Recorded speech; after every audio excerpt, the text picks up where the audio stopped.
Hello everyone, hope you are all fine. Hope सब अच्छे से होंगे। हमने स्टार्ट किया था जेकेपी कांस्टेबल कोर्स, उसके ऑलरेडी जो 10 पार्ट्स हैं मैंने अपलोड किए हैं। आज 11th जो आपका लेक्चर होगा, उसमें हम कवर करेंगे जनरल नॉलेज का जो एक टॉपिक हमारे पास वहाँ पे आपको मेंशन है कॉन्स्टिट्यूशन फॉर्मेशन, और उसके बाद वहाँ पे fundamental rights, directive principles of state policy, ये एक टॉपिक है। इसमें हमें 3 टॉपिक्स अलग अलग करके पढ़ने हैं, थोड़ा लेंथी टॉपिक है। पहले तो कॉन्स्टिट्यूशन के बारे में एक जो ये वाला लेक्चर होगा, इसमें हम कॉन्स्टिट्यूशन, उसकी फॉर्मेशन, ये टॉपिक आपका कंप्लीट हो जाएगा। नेक्स्ट जो होगा वो हम फंडामेंटल राइट्स करेंगे और फिर डीएसपीज करेंगे, directive principle of state policies. तो आपका ये टॉपिक कंप्लीट हो जाएगा। जो भी इस चैनल पे नया है, सबसे पहले इस चैनल को सब्सक्राइब कर ले, बेल आइकन को प्रेस करे, ताकि कोई भी नया वीडियो अपलोड होता है उसकी नोटिफिकेशन आपको मिलेगी। और हमारे टेलीग्राम चैनल को ज्वाइन करने के लिए, जहां से आपको सारी पीडीएफ्स हम प्रोवाइड करते हैं, तो डिस्क्रिप्शन में लिंक है, वहां से आप ज्वाइन कर सकते हो। और हाँ, वीडियो को ज़रूर लाइक करना, ताकि इससे हमें एक मोटिवेशन मिलती है आपके लिए अच्छे से अच्छा कंटेंट लाने की। जो भी नया फर्स्ट टाइम इस वीडियो को देख रहा है, वो सबसे पहले प्लेलिस्ट में जाए, जो प्रीवियस वीडियोस अपलोड किए हैं, जहाँ पे ऑलमोस्ट 40% 30-40% सिलेबस कंप्लीट हो चुका है, वहाँ से वो सारे वीडियोस देख सकता है। अब बिना टाइम वेस्ट किए हम स्टार्ट करते हैं। जनरल नॉलेज का जो आज का टॉपिक रहेगा, constitution of India, that is lecture number 11। Start करते हैं। कॉन्स्टिट्यूशन ऑफ इंडिया और उसकी फॉर्मेशन कैसे हुई। Constitution of India and it's formation. देखो, सबसे पहले समझना, what do you understand by the constitution. Constitution क्या होता है? कॉन्स्टिट्यूशन क्या होता है? कॉन्स्टिट्यूशन कुछ नहीं होता है, it's a book of law, जिससे कंट्री को गवर्न किया जाता है। डिफरेंट उसमें लॉज बनाए जाते हैं, और जिससे अकॉर्डिंगली जो कंट्री होता है वो चलता है, तो वो उसे हम कॉन्स्टिट्यूशन बोलते हैं, बुक ऑफ लॉज। अब कॉन्स्टिट्यूशन इंडिया में क्या हुआ, इसकी फॉर्मेशन कैसे हुई, स्टार्ट कैसे हुआ, बना कैसे। एक पर्सनैलिटी, उनका नाम याद रखना, एम एन रॉय। बहुत इंपॉर्टेंट है, डिफरेंट एग्जाम में पूछे जाने वाला क्वेश्चन है। फैक्ट्स चीज़ें पढ़ेंगे और इंपॉर्टेंट चीज़ें डिस्कस करेंगे, जहाँ से प्रीवियस एग्जाम में क्वेश्चन पूछेंगे। एम एन रॉय ने 1934 की बात करें, 1934 में सबसे पहले कॉन्स्टिट्यूएंट असेंबली ऑफ इंडिया जो था, उसका आइडिया दिया था कि हाँ, एक कॉन्स्टिट्यूएंट असेंबली बनाई जाए, क्योंकि बाद में यही कॉन्स्टिट्यूएंट असेंबली थी, इसी ने कॉन्स्टिट्यूशन ऑफ इंडिया को फ्रेम किया, बनाया। लेकिन हमें कॉन्स्टिट्यूएंट असेंबली के बारे में जानना है, क्योंकि यही एक बेस थी जहाँ पे कॉन्स्टिट्यूशन ऑफ इंडिया बना, जिसने फॉर्मेशन ऑफ इंडिया बनाने में काफ़ी हेल्प की, क्योंकि इसी ने कॉन्स्टिट्यूशन ऑफ इंडिया को फ्रेम किया। कॉन्स्टिट्यूएंट असेंबली का आइडिया देने वाले का नाम याद रखना, 1934 में एम एन रॉय थे। ये एक कम्युनिस्ट मूवमेंट के, जिन्होंने कम्युनिस्ट मूवमेंट स्टार्ट की थी इंडिया में, उसके पीनियर माने जाते हैं। तो इन्होंने आइडिया दिया 1934 में, ठीक है ना। उसके बाद क्या हुआ, इंडियन नेशनल कांग्रेस की बात करें तो 1935 में सबसे पहले फर्स्ट टाइम इन्होंने ऑफिशियली डिमांड की एक constituent assembly to be frame constitution of India. फिर 1935 में जो इंडियन नेशनल कांग्रेस, जो कि 1885 में बनी थी, इसने डिमांड कर दी कि ऑफिशियली इन्होंने कहा कि कॉन्स्टिट्यूशन ऑफ इंडिया बनाने के लिए कॉन्स्टिट्यूएंट असेंबली को फ्रेम किया जाए, वो बनाई जाए, उसकी डिमांड इन्होंने की, क्योंकि बाद में इसी ने कॉन्स्टिट्यूशन ऑफ इंडिया बनाया, ये इंडियन नेशनल कांग्रेस ने 1935 में, ठीक है ना। उसके बाद अगस्त ऑफर आया 1940 में। तो जो डिमांड थी फॉर द कॉन्स्टिट्यूएंट असेंबली, उसे एक्सेप्ट कर दिया गया। 1940 में जो डिमांड की गई थी कॉन्स्टिट्यूएंट असेंबली की, उसे एक्सेप्ट किया 1940 में।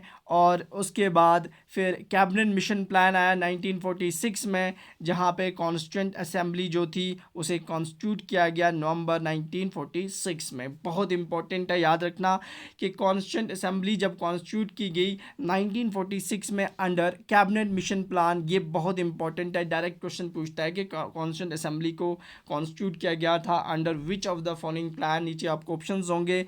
वो कैबिनेट मिशन प्लान था 1946। अब एग्जैक्ट मीटिंग्स क्या हुई, आगे सारा कुछ जानते हैं। उसके बाद क्या हुआ, जब ये कॉन्स्टिट्यूएंट असेंबली की कॉम्पोजिशन देखेंगे आप, इसमें कितने मेंबर्स थे, ये चीज़ें बहुत इंपॉर्टेंट है इसकी कॉम्पोजिशन। सो सबसे पहले बात करें तो कॉन्स्टिट्यूएंट असेंबली के अंदर 389 टोटल सीट्स थी। 389, ये याद रखना, स्टार्टिंग में 389 सीट्स थी, जिसमें से 296 ब्रिटिश प्रोविनेंस, ब्रिटिश इंडिया जहाँ पे ब्रिटिश रूल कर रहे थे उस को दी गई 296 ब्रिटिश प्रोविनेंस से थी। और उसमें से 389 में से 93 जो थी वो प्रिंसली स्टेट्स में से आई। प्रिंसली स्टेट्स वो थी जहाँ पे प्रिंसेस रूल करते थे, उन्होंने नॉमिनेट करके वहाँ से अपने बंदे भेजे, तो 93 वो थे और 296 जो थे वो ब्रिटिश प्रोविनेंस से बिलोंग करते थे। ये इंपॉर्टेंट है, डायरेक्ट पूछता है कभी एग्जामिनर कि ब्रिटिश प्रोविनेंस से कितनी सीट्स थी और प्रिंसली स्टेट से कितनी थी। और बाद में ये नंबर रिड्यूस्ड हो गए 389 से रिड्यूस्ड होके कहाँ पहुँच गया 299। ये चीज़ भी याद रखना, रिड्यूस्ड होके 299। और उसके बाद 296 जो था ब्रिटिश प्रोविनेंस का, ये नंबर रिड्यूस्ड होके 229 रह गया। और 93 से रिड्यूस्ड होके ये 70 नंबर्स रह गया। ये चीज़ बहुत इंपॉर्टेंट है, ये डायरेक्ट पूछने वाला है, तभी मैंने यहाँ पे ये आपको कंपोजिशन ऑफ कॉन्स्टिट्यूएंट असेंबली बताया कि इसमें कितनी सीट्स थी। उसके बाद कुछ इंपॉर्टेंट पॉइंट्स याद रखना जहाँ से डायरेक्ट आपको क्वेश्चन पूछे जाते हैं। तो सबसे पहली कॉन्स्टिट्यूएंट असेंबली जो बनी उसकी पहली मीटिंग कब हुई, ये डेट बहुत इंपॉर्टेंट है, 9 दिसंबर 1946। 9 दिसंबर 1946 को पहली कॉन्स्टिट्यूएंट असेंबली की मीटिंग हुई, ये चीज़ याद रखना। और टेम्परेरी जो प्रेसिडेंट बनाए गए, फर्स्ट मीटिंग यही मीटिंग जो हुई, इसमें पहले टेम्परेरी, फर्स्ट प्रेसिडेंट नहीं बोल रहा हूँ यहाँ पे, टर्म याद रखना, टेम्परेरी प्रेसिडेंट कौन बनाए गए, डॉक्टर सचिनंदन सिन्हा जो थे, डॉक्टर एस सिन्हा को पहला टेम्परेरी प्रेसिडेंट बनाया गया कॉन्स्टिट्यूएंट असेंबली का। बहुत इंपॉर्टेंट है, याद रखना, ये फैक्ट्स डायरेक्ट पूछे जाते हैं। और फिर उसके बाद क्या हुआ नेक्स्ट, कि जो डॉक्टर राजेंद्र प्रसाद थे, बहुत इंपॉर्टेंट पर्सनालिटी थी, first president of constituent assembly. उसी कॉन्स्टिट्यूएंट असेंबली के पहले प्रेसिडेंट बने डॉक्टर राजेंद्र प्रसाद। नाम याद रखना, डायरेक्ट क्वेश्चन पूछा जाता है कि who was the first president of constituent assembly, doctor Rajendra Prasad. और उसके बाद वाइस प्रेसिडेंट जो कॉन्स्टिट्यूएंट असेंबली के उस टाइम बने, उनका नाम था HC मुखर्जी। ये दोनों बहुत इंपॉर्टेंट पर्सनैलिटीज़ हैं, डायरेक्ट क्वेश्चन पूछा जाता है, याद रखना। और उसके बाद नेक्स्ट हमारे पास डॉक्टर BR अम्बेडकर की बात करेंगे। सो ये हमारे पास आए और इन्हें एक नाम से जाना जाता है, ये आगे देखेंगे हम। डॉक्टर BR अम्बेडकर जो थे, इन्होंने एक चेयरमैन थे जो ड्राफ्टिंग कमेटी थी, याद रखना, ड्राफ्टिंग कमेटी बहुत इंपॉर्टेंट है, डायरेक्ट एग्जामिनर पूछता है कि जो ड्राफ्टिंग कमेटी बनाई गई थी उस टाइम, उस वक्त उसके चेयरमैन कौन थे। उस वक्त उसके चेयरमैन डॉक्टर BR अम्बेडकर थे। और उस कमेटी के अंदर थे 7 मेंबर्स। कितने मेंबर्स थे? 7 मेंबर्स थे। उस जो ड्राफ्टिंग कमेटी थी, कॉन्स्टिट्यूएंट असेंबली की जो ड्राफ्टिंग कमेटी थी, उसमें टोटल मेंबर्स कितने थे? 7। और उसके चेयरमैन कौन थे? Doctor BR Ambedkar. और जो steering committee of the constituent assembly की एक स्टीयरिंग कमेटी थी, और उसके चेयरमैन कौन थे? डॉक्टर राजेंद्र प्रसाद। ये बहुत इंपॉर्टेंट है, drafting committee of constituent assembly और steering committee of constituent assembly, direct पूछता है एग्जामिनर, वो थे डॉक्टर राजेंद्र प्रसाद। ये इंपॉर्टेंट है, याद रखना। अब क्या हुआ, constitution of India was adapted on, यानी जिस दिन कॉन्स्टिट्यूशन ऑफ इंडिया को अडेप्ट किया गया वो डेट बहुत इंपॉर्टेंट, डायरेक्ट एग्जामिनर पूछता है। वो अडेप्ट किया गया कब? 26 नवंबर 1946, 26 नवंबर 1946 को ये अडेप्ट हुआ। और जिस दिन ये पूरे कंट्री के अंदर लागू हो गया, यानी इम्प्लीमेंट हो गया, केम इनटू फोर्स आया, तो वो डेट भी याद रखना, 26 जनवरी 1950, जिस दिन Republic day of India celebrate किया जाता है। 26 जनवरी हर साल हम सेलिब्रेट करते हैं, उस दिन कॉन्स्टिट्यूशन ऑफ इंडिया जो था केम इनटू फोर्स। तो ये डेटें दोनों बहुत इंपॉर्टेंट डेट्स हैं जहाँ से डायरेक्ट क्वेश्चन पूछा जाता है, अडेप्ट कब किया गया और केम इनटू फोर्स कब आया। नेक्स्ट हमारे पास ये बहुत इंपॉर्टेंट चीज़ें हैं, सारे पॉइंट्स इंपॉर्टेंट हैं। और जब कॉन्स्टिट्यूशन ऑफ इंडिया बना तो at the time of its formation उसके अंदर कितने आर्टिकल्स थे, उसके अंदर कितने शेड्यूल्स थे और कितने पार्ट्स थे, ये चीज़ याद रखना बहुत इंपॉर्टेंट। जब कॉन्स्टिट्यूशन की फॉर्मेशन हुई स्टार्टिंग में, उस वक्त 395 आर्टिकल्स थे, 8 शेड्यूल्स थे और 22 पार्ट्स थे। बाद में आज करंटली 2024 की बात करेंगे, 2026 में इसमें कितने आर्टिकल्स हैं? 248। मैंने लिखा है ऊपर, प्रेजेंटली 2024 में कितने आर्टिकल्स हैं? 248। शेड्यूल्स कितने? पहले 8 थे, 4 और हुए तो 12 बन गया आज प्रेजेंटली।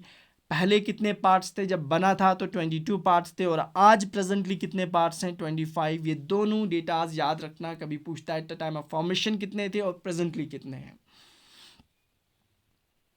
सो नेक्स्ट देखते हैं, कॉन्स्टिट्यूशन ऑफ इंडिया को बनने में एग्जैक्ट टाइम कितना लगा था। ये भी बहुत इंपॉर्टेंट डिफरेंट एग्जाम में पूछा जाने वाला क्वेश्चन है। उसको 2 साल 11 महीने और 18 डेज, तो 2 years 11 months और 18 days it take place to its formation को बनने में, यानी कॉन्स्टिट्यूशन ऑफ इंडिया की फॉर्मेशन में इतने साल, इतने महीने और इतने दिन लगे थे। डॉक्टर बी आर अम्बेडकर दो के एक इम्पॉर्टेंट पर्सनैलिटी मानी जाने वाली है उस टाइम की।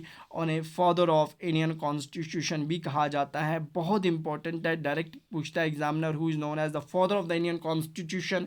तो इंडियन कॉन्स्टिट्यूशन के फादर थे डॉक्टर बी आर अम्बेडकर, और इन्हें एक और नाम से जाना जाता है, इन्हें chief architect of the constitution of India का चीफ आर्किटेक्ट भी यही थे। फादर ऑफ इंडियन कॉन्स्टिट्यूशन भी डॉक्टर बी आर अम्बेडकर ही थे।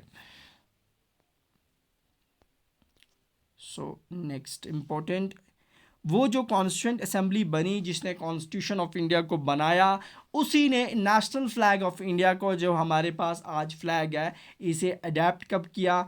22 जुलाई 1947 को इंडियन नेशनल फ्लैग को अडेप्ट किया गया। और Indian national anthem Jana Gana मन जो है उसे 24 जैन 1950 को अडेप्ट किया गया। और वंदे मातरम जो आपका नेशनल सॉन्ग है, इसे भी 24 जैन 1950।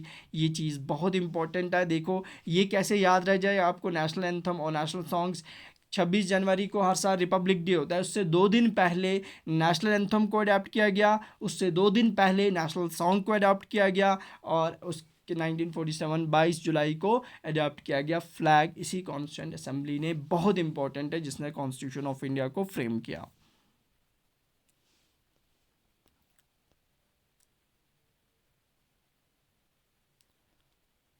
अब है, what do you understand by the preamble? Preamble का मतलब क्या होता है? प्रेम्बल ये जस्ट कॉन्स्टिट्यूशन के अंदर ही नहीं होता, आप किसी जगह पे भी देखते हो। प्रेम्बल का मतलब होता है, आपके पास आपकी बुक होती है, ठीक है ना, उस बुक के स्टार्टिंग में आप देखते हो ना, इंडेक्सेस लिखे होते हैं, वहाँ पे वो टॉपिक्स जितने अंदर हैं उसके, वो सारा कुछ बाहर उस एक पेज पे सारा कुछ मेंशन होता है, ये चीज़ें इसके अंदर हैं। जस्ट इंट्रोडक्शन, जो इंट्रोडक्शन स्टार्टिंग पेज पे होती है, that's called as the preamble. इसी तरह से कॉन्स्टिट्यूशन के अंदर जो उसका फर्स्ट पेज होता है, जहाँ पे इंट्रोडक्शन, जहाँ से हम एंट्री करते हैं उस कॉन्स्टिट्यूशन के अंदर, वहाँ सबसे पहले कुछ चीज़ें जो इनकॉर्पोरेट की गई हैं उस कॉन्स्टिट्यूशन के अंदर, वो बाहर मेंशन होंगी कि ये चीज़ें ऐसे ऐसे इसकी फॉर्मेशन हुई, इसकी अडैप्शन हुई, वो सारा कुछ चीज़ें उसके उस पहले पेज पे लिखी होती हैं, वो होता है preamble. Preamble is nothing, is just introduction in the constitution. Constitution में जाने का एक रास्ता बाहर जो फर्स्ट पेज होता है, दैट्स कॉल्ड एज प्रेम्बल। तो उसे प्रेम्बल कहते हैं। एक पर्सनालिटी है, उनका नाम है N.A. पालकीवाला, जिन्होंने कहा था कि preamble I card of the constitution है, मतलब आई कार्ड आइडेंटिटी कार्ड है, वो उसी से हम कॉन्स्टिट्यूशन के अंदर एक एंटर करते हैं। तो ये किसने कहा था? N. पालकीवाला ने कहा था प्रेम्बल ये होता है। तो सिंपल सा कुछ नहीं है, जस्ट एक इंट्रोडक्शन होती है जिससे हम कॉन्स्टिट्यूशन के अंदर दाखिल होते हैं। तो अमेरिकन कॉन्स्टिट्यूशन याद रखना,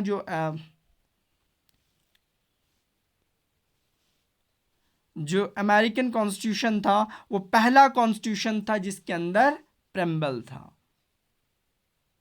ठीक है ना। तो इंट्रोडक्शन और प्रीफेस टू द कॉन्स्टिट्यूशन, उसे हम प्रेम्बल बोलते हैं। इसमें सारी समरी होती है कॉन्स्टिट्यूशन की, ये चीज़ याद रखना, तो ये इंपॉर्टेंट है। और नेक्स्ट, कभी डायरेक्ट एग्जामिनर पूछ लेता है ना, preamble means just introduction to the constitution. So words in the preamble, देखो प्रेम्बल के अंदर कौन कौन से वर्ड्स हैं, ये बहुत इंपॉर्टेंट है, डायरेक्ट क्वेश्चन पूछते हैं। ओरिजिनल, जो पहले स्टार्टिंग में ये वर्ड्स थे, वो था सराइन, डेमोक्रेटिक, रिपब्लिक, ये 3 वर्ड्स कॉन्स्टिट्यूशन के प्रेम्बल में जब कॉन्स्टिट्यूशन बना तभी से थे, और बाद में कुछ वर्ड्स अंडर 42nd अमेंडमेंट 1976, ये अमेंडमेंट याद रखना, 42nd अमेंडमेंट 1976 जो है, इस अकॉर्डिंग टू दिस अमेंडमेंट, इस अमेंडमेंट के अकॉर्डिंगली क्या हुआ, सोशलिस्ट, सेक्युलर और इंटीग्रिटी, इन 3 वर्ड्स को जो था एडप्ट किया गया कॉन्स्टिट्यूशन के अंदर अकॉर्डिंग टू 42nd अमेंडमेंट 1976। बहुत इंपॉर्टेंट है, 3 और वर्ड्स इसमें एडप्ट हुए, ये याद रखना। सो इसे बोलते हैं हम, क्या हुआ कि ये 3 वर्ड्स बहुत हैं। कभी डायरेक्ट एग्जामिनर पूछता है कि 42nd अमेंडमेंट एक्ट 1976 के अकॉर्डिंगली कौन से वर्ड्स कॉन्स्टिट्यूशन के अंदर एडप्ट हुए थे, तो वो याद रखना SSI, सोशलिस्ट, सेक्युलर और इंटीग्रिटी। और ओरिजिनल वर्ड्स जो थे वो थे सोवराइन, डेमोक्रेटिक और रिपब्लिक। ये सारे हम आगे डिस्कस करेंगे, लेकिन ये चीज़ें इंपॉर्टेंट है, याद रखना। इसीलिए 42nd कॉन्स्टिट्यूशन अमेंडमेंट को मिनी कॉन्स्टिट्यूशन भी कहा जाता है, ठीक है ना।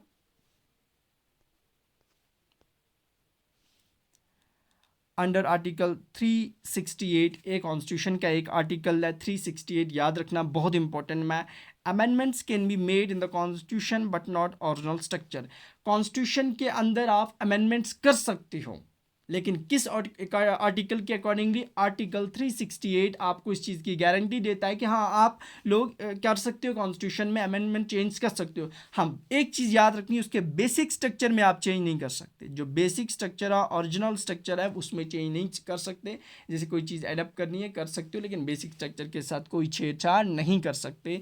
और preamble is based on the objective resolutions, ये याद रखना, बहुत इंपॉर्टेंट है। कुछ ऑब्जेक्टिव रेजोल्यूशंस दिए थे उस टाइम के, आपके जो prime minister, first prime minister थे जवाहरलाल नेहरू, उन्होंने ड्राफ्ट किया था ऑब्जेक्टिव रेजोल्यूशंस को, उसी पे जो प्रेम्बल है वो बेस्ड था। ये चीज़ याद रखना है। डायरेक्ट एग्जामिनर पूछता है कि ऑब्जेक्टिव रेजोल्यूशन को किसने ड्राफ्ट किया था, जवाहरलाल नेहरू, और उस पे बेस्ड था हमारा प्रेम्बल। ये चीज़ बहुत इंपॉर्टेंट है, याद रखना।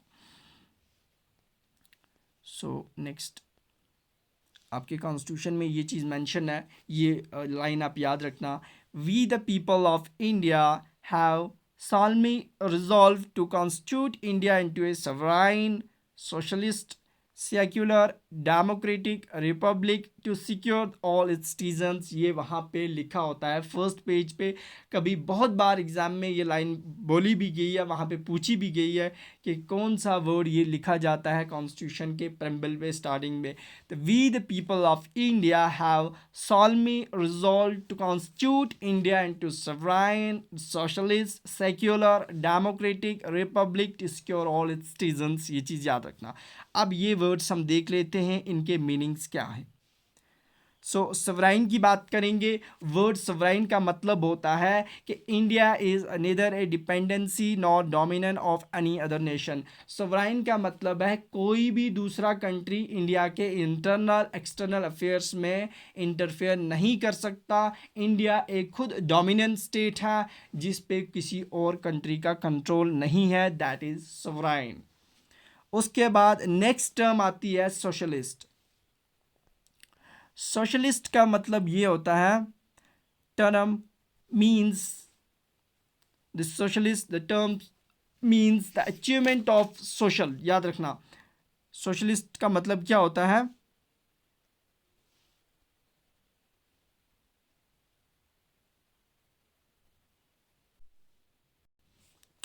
Term means the achievement, term means the achievement of socialist and through democratic means से, यानी socialist means society।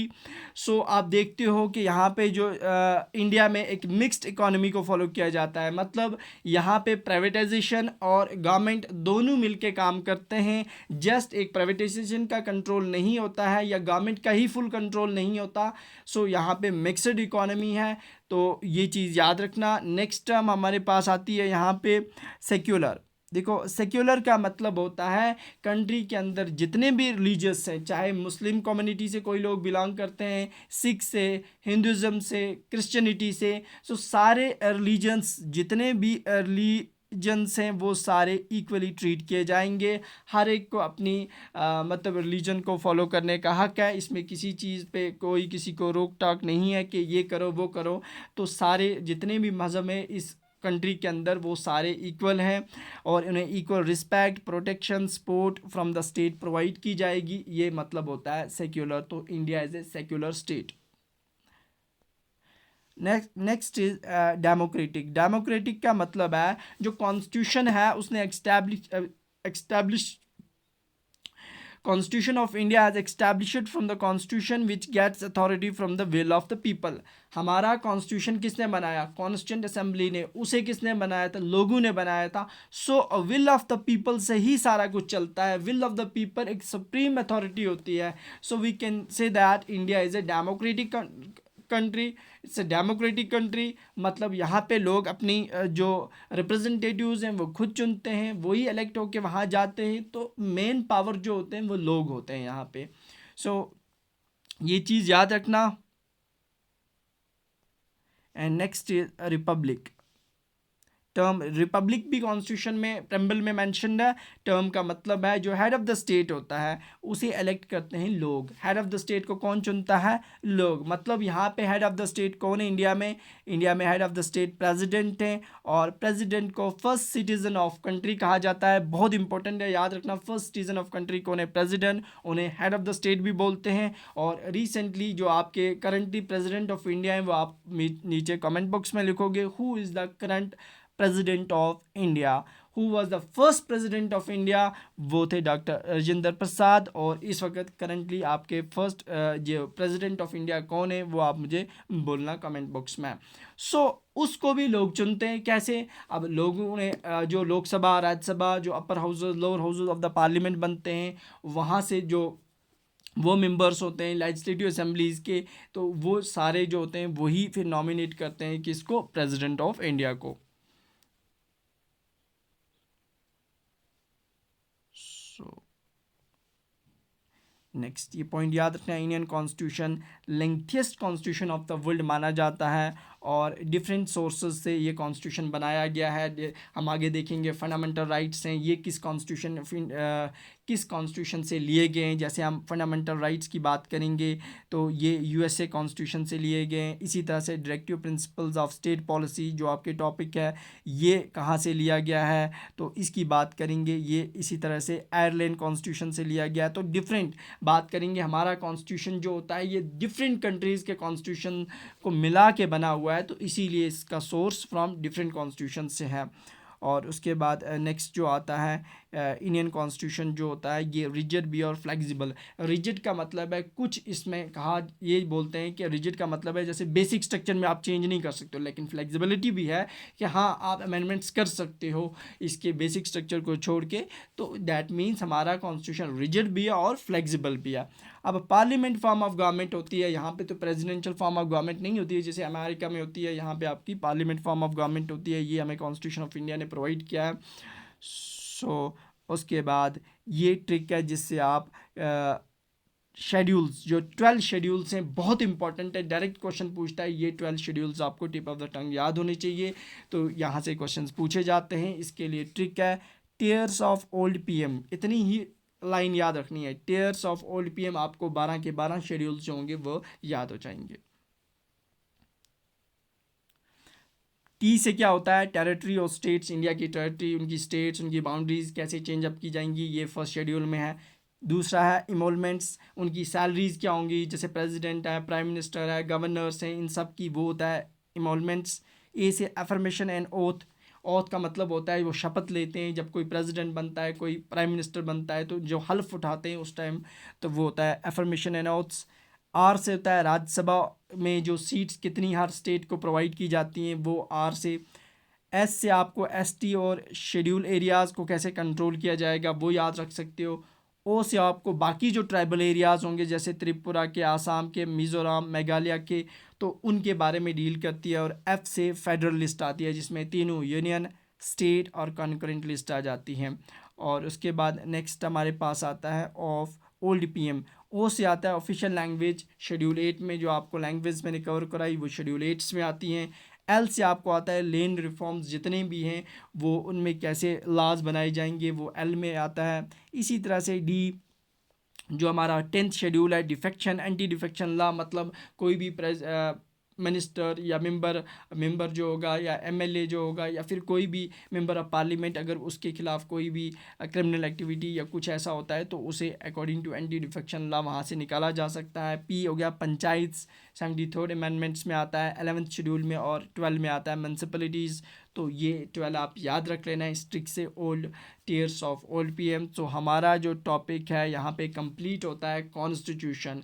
नेक्स्ट जो होगा उसमें हम फंडामेंटल राइट डिस्कस करेंगे। सो इसी तरह से, और इसकी पीडीएफ बाद में हम टेलीग्राम चैनल पे शेयर कर देंगे। सो मिलते हैं कल। ओके, अल्लाह हाफिज़, थैंक यू।